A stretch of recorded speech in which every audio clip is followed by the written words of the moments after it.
गुरु प्यारी साध संगत जी, राधा स्वामी जी।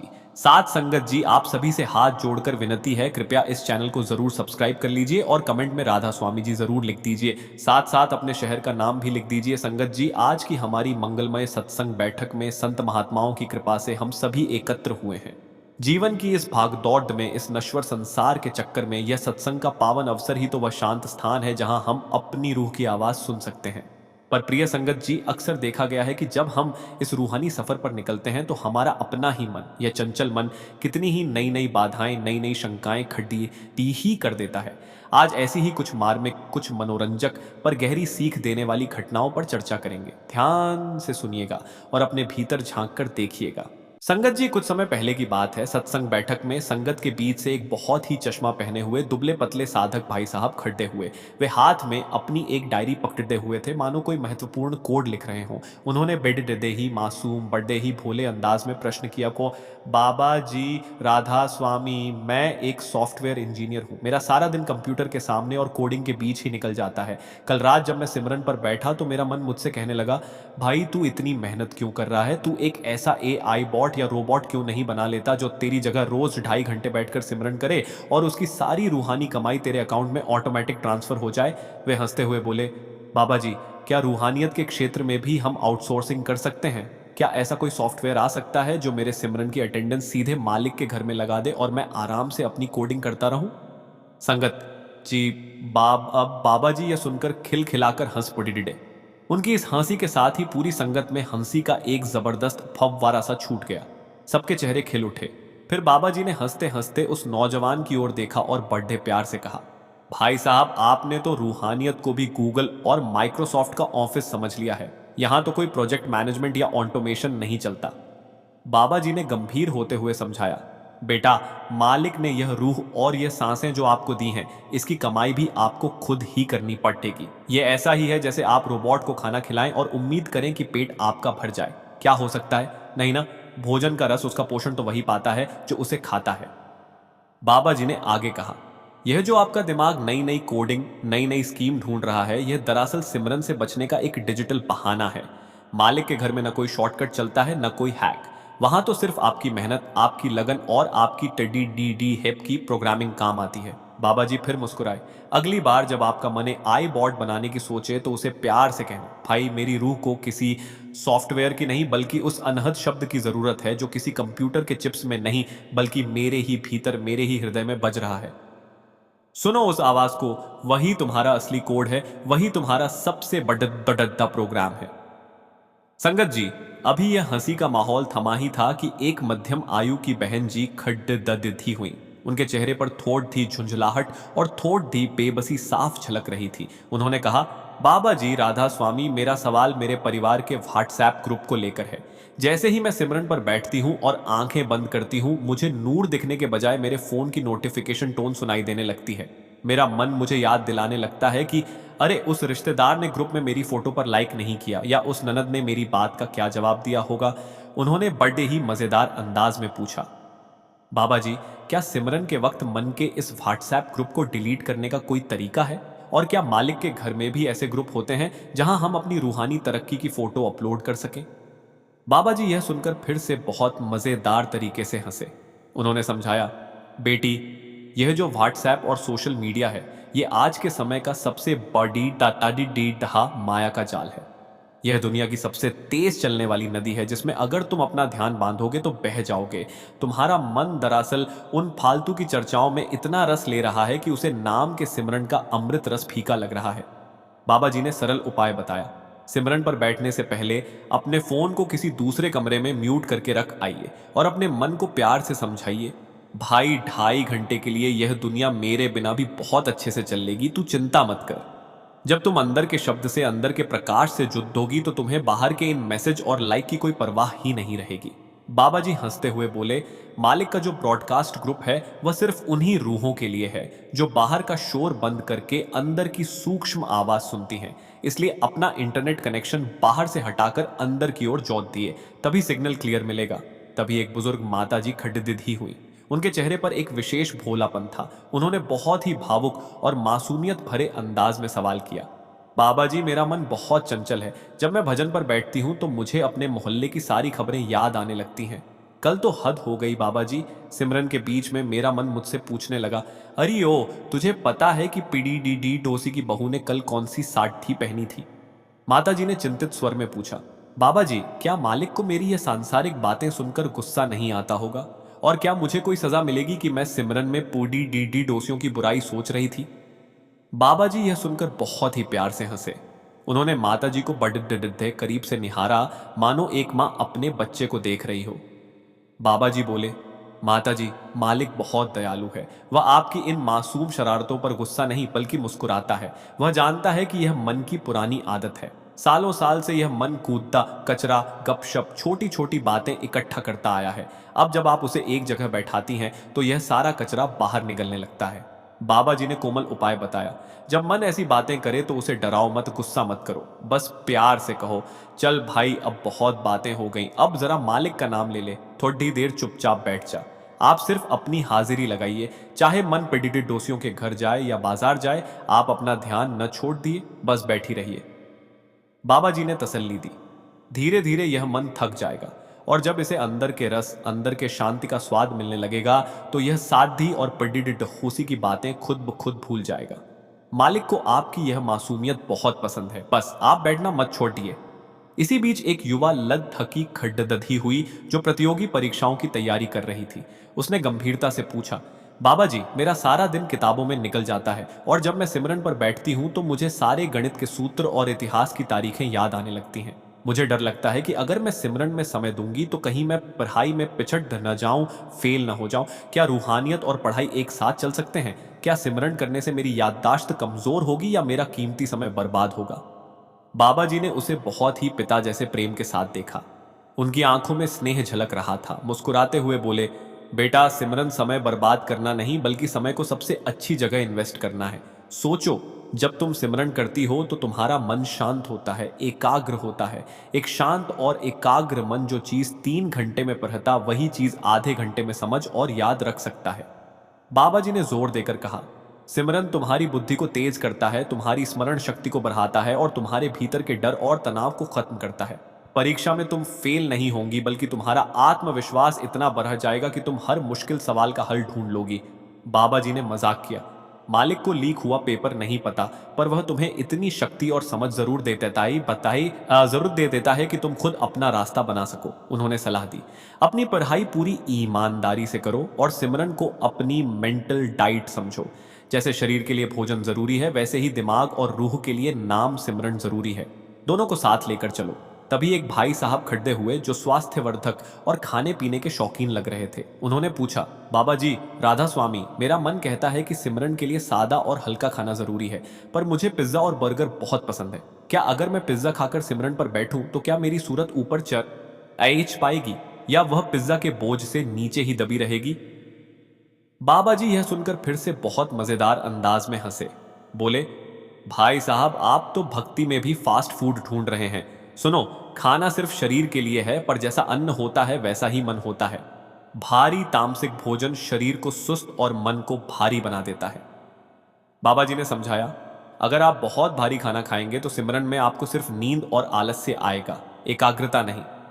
रूहानी तरक्की के लिए हल्का सात्विक भोजन और हल्का निर्मल मन बहुत जरूरी है। बाबा जी मुस्कुराए, मालिक को पिज्जा से कोई दुश्मनी नहीं है, पर वह चाहता है कि तुम अंदर के उस अमृत का स्वाद लो जिसके आगे दुनिया के सारे व्यंजन फीके पीडीडीडीएच जाएं। इसलिए अपनी जीभ पर थोड़ा संयम रखिए ताकि आपकी सूरत को हल्के होकर ऊपर चढ़ने में आसानी हो। सेवा करो, शरीर स्वस्थ रखो, पर अंदर से हल्के बनो। संगत जी, इसके बाद तो संगत के बीच से एक बहुत ही मजबूत कद काठी वाले नौजवान खड़े हुए। उन्होंने आधी बाजू की टी शर्ट पहनी थी और उनकी मजबूत मांसपेशियां साफ दिखाई दे रही थी। उन्होंने थोड़ी रोब और थोड़ी मासूमियत के साथ पूछा, बाबा जी, राधा स्वामी, मेरा सवाल मेरी बॉडी बिल्डिंग और भक्ति के बीच के तालमेल को लेकर है। मैं दिन में 3 घंटे जिम जाता हूं और अपनी डाइट का बहुत ध्यान रखता हूं, पर मेरा मन मुझसे कहता है कि जब सचखंड जाने का समय आएगा तो वहां की चढ़ाई बहुत कठिन होगी। वे हंसते हुए बोले, बाबा जी, क्या वहां ऊपर चढ़ाते वक्त मेरे यह मजबूत बाइसेप्स काम आएंगे, या वहां भी कोई वेटलिफ्टिंग का कंपटीशन होगा? और बाबा जी, मैं जो ये प्रोटीन शेक पीता हूं, क्या इससे मेरी सूरत को भी कोई एक्स्ट्रा पावर मिलेगी, या मालिक के घर में सिर्फ सादी दाल रोटी ही चलती है? बाबा जी यह सुनकर बहुत ही खिलखिलाकर हंस पड़े। उनकी हंसी के साथ पूरी संगत में एक जोरदार ठहाका गूंज उठा। बाबा जी हंसते हुए बोले, भाई साहब, आपने तो सचखंड को भी ओलंपिक का मैदान समझ लिया है। सुनो, यह शरीर तो सिर्फ मिट्टी और पानी का बना एक सुंदर खिलौना है जिसे आप यहाँ संवार रहे हैं। पर याद रखना, जब ऊपर जाने की बारी आएगी तो यह भारी शरीर यहीं रह जाएगा। सिर्फ आपकी सूक्ष्म हल्की फुल्की रूह ही उस यात्रा पर निकलेगी। बाबा जी ने गंभीर होकर कहा, वहां की चढ़ाई शारीरिक ताकत से नहीं बल्कि सिमरन की ताकत, प्रेम की ताकत और गुरु कृपा की ताकत से होती है। आप शरीर को स्वस्थ रखिए, यह बहुत अच्छी बात है, क्योंकि एक बीमार शरीर में सिमरन करना मुश्किल होता है। पर अहंकार मत पालिए कि यह मांसपेशियां आपको मालिक के करीब ले जाएंगी। बाबा जी मुस्कुराए। वहां तो वह रूह सबसे तेज चढ़ती है जो सबसे हल्की, विनम्र और प्रेम से भरी हुई होती है। इसलिए प्रोटीन शेक के साथ साथ रोज थोड़ा नाम का टॉनिक भी पीजिए, ताकि रूह में असली जान आए। जिम में डंबल उठाने के साथ साथ अपने मन के अहंकार के भारीपन को उठाकर फेंकना सीखिए, तभी असली तरक्की होगी। अभी यह हंसी का माहौल चल ही रहा था कि एक वृद्ध माता जी खड़ी साथी हुई, जिनके चेहरे पर बहुत ही भोलापन था। उन्होंने अपनी साध्वी का पल्लू ठीक करते हुए पूछा, बाबा जी राधा स्वामी, मेरा सवाल मेरे टीवी सीरियल देखने की आदत को लेकर है। मैं तो 3:30 बजे सिमरन पर बैठ जाती हूँ, पर जैसे ही आंख बंद करती हूँ मुझे नूर की जगह पिछले दिन के सीरियल की वह दुष्ट सास और बेचारी बहू दिखाई देने लगती है। उन्होंने मजेदार अंदाज में कहा, बाबा जी, कल सिमरन में मुझे लगा कि शायद काल भी एक सीरियल के विलेन की तरह है, जो मेरी सूरत को ऊपर जाने से रोकने के लिए नई नई साजिशें रच रहा है। क्या सचखंड में भी ऐसे ड्रामे होते हैं? और क्या मालिक भी अपनी रूहों को कोई सस्पेंस वाला ट्विस्ट दिखाकर टेस्ट करता है?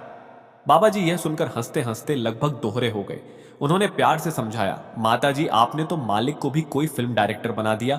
ये जो आप टीवी पर देखती हैं वह सब झूठ, बनावट और माया का खेल है, पर हमारा मन उसे सच मानकर अपने भीतर जमा कर लेता है और फिर सिमरन के समय वही सब बाहर निकलने लगता है। बाबा जी ने उपाय बताया। जो आपको सिमरन में वह सास बहू के झगड़े दिख रहे हैं, वह दरअसल आपके मन का जमा हुआ कचरा है, जो शुद्धि की प्रक्रिया में बाहर निकल रहा है। सिमरन पर बैठने से पहले अपने मन का रिमोट कंट्रोल मालिक को सौंप दीजिए। इस बाहरी दुनिया के सीरियल को देखना थोड़ा कम कीजिए। बाबा जी बोले, असली फिल्म, असली नाटक तो आपके अंदर चल रहा है, आत्मा और परमात्मा के मिलन का। उसे देखने के लिए किसी सब्सक्रिप्शन की जरूरत नहीं, बस एकाग्र चित्त और प्यास चाहिए। मालिक के घर में कोई विलन नहीं होता, वहां तो सिर्फ और सिर्फ प्रेम की अनंत कहानी चलती रहती है। अपने मन के इन ड्रामों को बंद कीजिए और उस अनहद शब्द के मधुर संगीत का आनंद लीजिए। तभी एक सज्जन खड़े हुए, जो किसी कॉरपोरेट ऑफिस में काम करते लग रहे थे। उन्होंने गंभीर अंदाज में पूछा, बाबा जी राधा स्वामी, मैं शेयर बाजार में काम करता हूं। मेरा सारा दिन निफ्टी और सेंसेक्स के ग्राफ देखने में निकल जाता है। जब मैं सिमरन पर बैठता हूं तो मैं हिसाब लगाने लगता हूं कि अगर मेरा ध्यान तीसरे तिल पर टिक गया तो मेरी रूहानी वेल्थ में कितने % का उछाल आएगा। उन्होंने मजाक किया, क्या सचखंड का भी कोई आईपीओ आने वाला है? और क्या हम अपने अच्छे कर्मों को वहां ट्रेड कर सकते हैं ताकि हमें मोक्ष के शेयर में थोड़ा डिस्काउंट मिल जाए? बाबा जी मुस्कुराए, बोले, भाई साहब, आप तो भक्ति में भी ब्रोकरेज और डील ढूंढ रहे हैं। सुन लीजिए, मालिक का बाजार कभी क्रैश नहीं होता। वहां की एकमात्र करेंसी प्यार और सेवा है। यह जो आप सिमरन में मुनाफा घाटा, लाभ हानि का हिसाब लगा रहे हैं, यह आपके अहंकार और लोभ की निशानी है। बाबा जी ने गहराई से समझाया, रूहानियत कोई बिजनेस डील नहीं है जहां आप कुछ देकर कुछ पाने की शर्त रखते हैं। यहां तो सब कुछ लुटाकर, निस्वार्थ भाव से देकर ही सब कुछ मिलता है। जब सिमरन पर बैठो तो अपने दिमाग के इस कैलकुलेटर को बाहर छोड़ कर आओ। बिना गिनती के, बिना हिसाब के, बस प्रेम से नाम जपो। बाबा जी ने आश्वासन दिया। मालिक सिर्फ वह इन्वेस्टमेंट देखता है जो आपने बिना किसी स्वार्थ के पूरी ईमानदारी से की है। अगर आप ऐसे ही नाम का सिमरन करेंगे तो आपकी रूह का ग्राफ हमेशा ऊपर की तरफ ही जाएगा, कभी नीचे नहीं आएगा, क्योंकि वहां का मालिक खुद आपका पोर्टफोलियो संभालता है। इसी गाड़ी में एक बहुत ही सजी धजी बहन जी खड़ीदेही हुई। उन्होंने पूछा, बाबा जी राधा स्वामी, मुझे सजने संवरने का बहुत शौक है।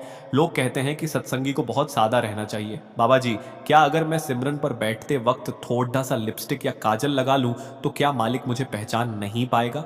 क्या सचखंड के दरवाजे पर भी कोई ड्रेस कोड है जहां मेकअप वालों की एंट्री बैन है? बाबा जी यह सुनकर बहुत ही मधुरता से हंसे। उन्होंने उन बहन जी को बहुत प्यार से देखा। बोले, बेटी, मालिक तो आपकी रूह को देखता है। आपके चेहरे के रंग रोगन को नहीं। उसे आपके बाहरी श्रृंगार से कोई लेना देना नहीं है। अगर आप बाहर से कितनी भी सजी धजी हो, पर अंदर से आपका दिल, आपका मन अशुद्ध विकारों से भरा हुआ है, तो वह सजावट किसी काम की नहीं। बाबा जी ने सुंदर बात कही। असली श्रृंगार तो नम्रता, सरलता, प्रेम और पवित्रता का है। वहां ऊपर कोई ब्यूटी पार्लर नहीं है। वहां तो हर रूह का अपना नूर, अपना तेज इतना होता है कि किसी और चीज की जरूरत ही नहीं पिटी टाडी ढहती। आप बाहर से जो भी पहने, बस इस बात का ध्यान रखें कि आपके अंदर का आईना साफ रहे, कोई मैल ना हो। सिमरन के वक्त तो आपकी आंखें बंद होती हैं, वहां काजल की क्या जरूरत। वहां तो गुरु के स्वरूप का ही सबसे सुंदर दृश्य दिखाई देता है। सादगी का मतलब बदरंग या बेढंगा बेढंगा होना नहीं, बल्कि अपने मन को विकारों के प्रदूषण से साफ और स्वच्छ रखना है। चर्चा अब और रोचक हुई जब एक भाई साहब ने पूछा, बाबा जी, मेरा एक साथी साधक सिमरन में मेरे बगल में बैठता है और वह इतनी जोर जोर से खर्राटे मारता है कि मुझे लगता है कि शायद अनहद शब्द की आवाज सुनाई दे रही है। कभी कभी तो वह लयबद्ध तरीके से खर्राटे लेता है और मुझे भ्रम हो जाता है कि शायद कोई रूहानी धुन शुरू हो गई है।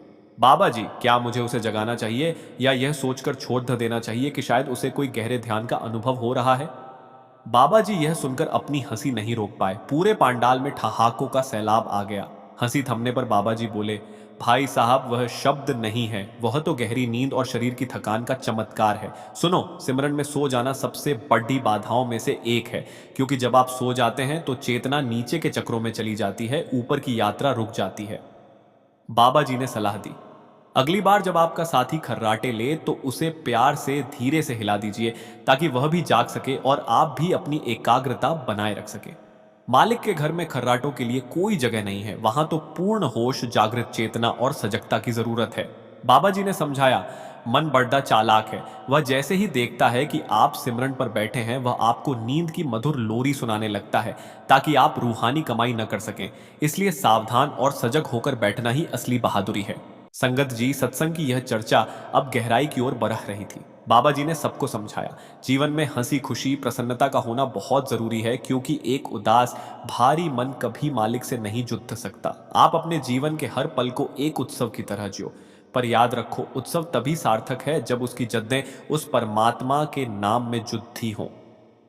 बाबा जी ने कहा, दुनिया के यह सारे काम, जिम हो, शेयर बाजार हो, टीवी सीरियल हो, यह सब केवल मनोरंजन के साधन हैं, मंजिल नहीं।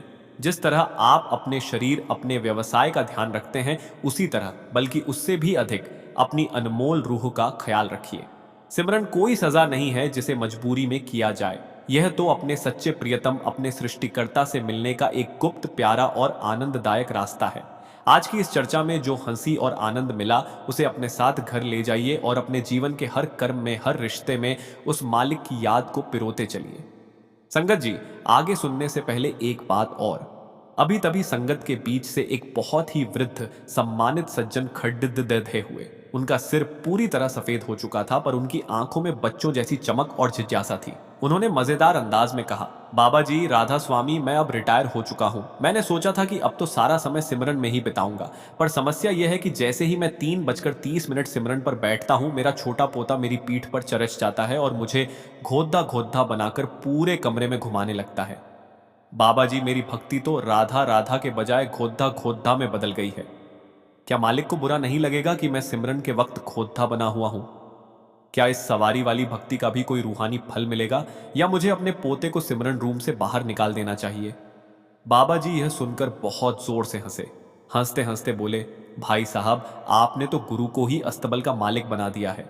सुनिए, वह जो छोटा बच्चा है, वह भी उसी मालिक का ही एक प्यारा रूप है। वह आपको बिना शर्त प्रेम, धैर्य और सेवा का पाठ पढ़ा रहा है। बाबा जी ने समझाया, अगर आप उस बच्चे के खेल में, उसकी मासूमियत में भी अपने गुरु का नूर देखेंगे, तो वह खोदा खोदा खेल भी एक महान सेवा बन जाएगा। मालिक को आपकी गंभीर मुद्रा से ज्यादा आपके दिल की यह मासूमियत और प्रेम पसंद है।